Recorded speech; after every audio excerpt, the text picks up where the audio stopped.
HS24 news కి స్వాగతం. నేను విజయ. ప్రభుత్వ కార్యాలయాల్లో సైతం సౌర విద్యుత్ వెలుగులు ప్రసరించనున్నాయి. ఆ ప్రాజెక్టుల ఏర్పాటు కోసం ఎన్టీపీసీ విద్యుత్ వ్యాపార నిగమ్ లిమిటెడ్ తో రాష్ట్ర ప్రభుత్వం అవగాహన ఒప్పందానికి కుదుర్చుకుంది.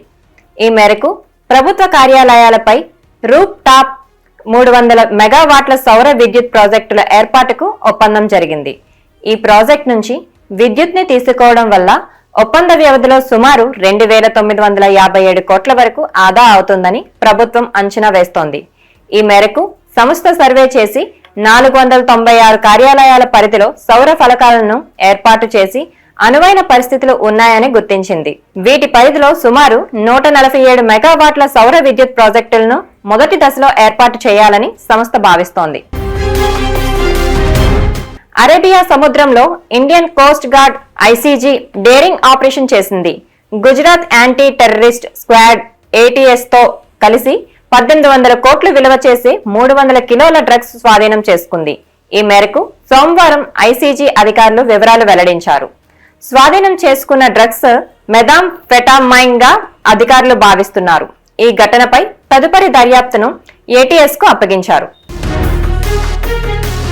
భారత్ అమ్మలపదిలో అధునాతన ఫ్యూచరిస్టిక్ స్టార్ వార్ గా పేర్కొంటున్న లేజర్ అస్త్రాలు త్వరలోనే చేరనున్నాయి.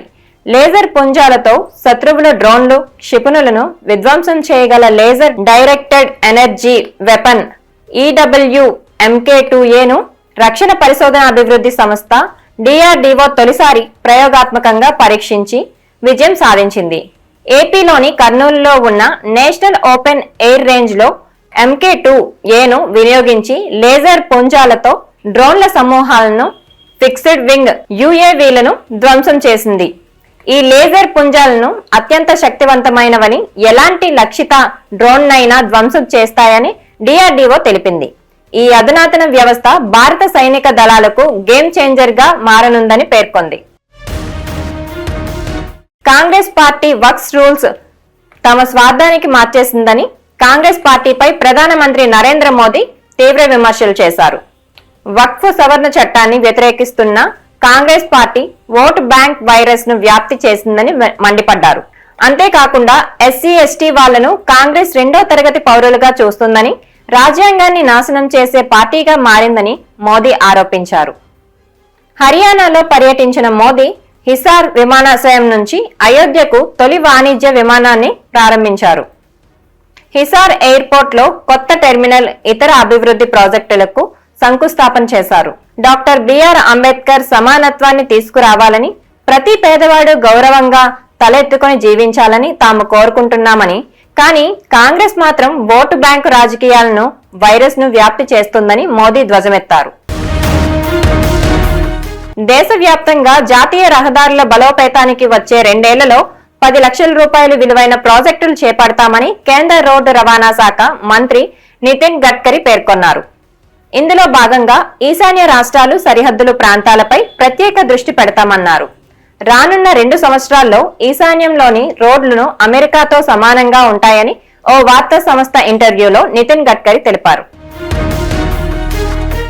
బాలీవుడ్ స్టార్ నటుడు సల్మాన్ ఖాన్ కి మరోసారి బెదిరింపులు వచ్చాయి. అయితే ప్రతిసారి డబ్బులు డిమాండ్ చేస్తూ బెదిరించిన దుండగులు ఈసారి మాత్రం ఆయన కారును పేల్చేస్తామంటూ పేర్కొన్నట్లు తెలుస్తోంది. దీనిపై మరింత సమాచారం తెలియాల్సి ఉంది. కాగా కొంతకాలంగా హీరో సల్మాన్ ఖాన్ వరుస బెదిరింపులు వస్తున్నాయని, ఈ వ్యవహారంపై పోలీసులు ముమ్మర దర్యాప్తు కూడా కొనసాగిస్తున్నారు. ఈ కేసులో పోలీసులు ఇప్పటికే పలువురిని అరెస్ట్ సైతం చేశారు. ఈ నేపథ్యంలో తాజాగా ఆయనకు మరోసారి బెదిరింపులు వచ్చాయి. ఇవి ఇవాల్టి అప్డేట్స్. మరిన్ని అప్డేట్స్ కోసం కీప్ వాచింగ్ HS24 న్యూస్.